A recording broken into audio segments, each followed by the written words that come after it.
So here's a fairly simple job. Owner has a 911 and we're just doing some more simple metalwork repairs. He wants to use it all the time, so it's not a concours car. It's just repairing all of the areas of corrosion and giving the whole car a respray, an external respray.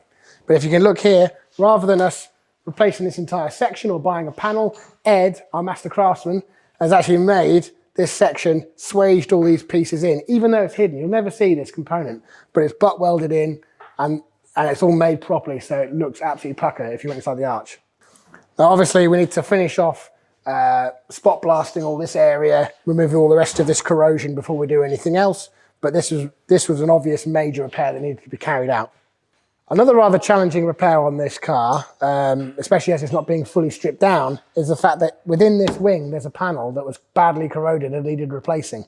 Now, rather than disturb the outside wing, because it would warp when you weld a new panel in and you can't get to the back of it to beat it properly so that the repair is really smart, instead, we went from the inside and cut through 4 different layers of material, because there's the actual target top here, this roll bar, is actually structural. So we had to cut through 4 different layers to get to the layer we had to repair, made the panel, repaired it, and then repaired each panel as we went out, back out again.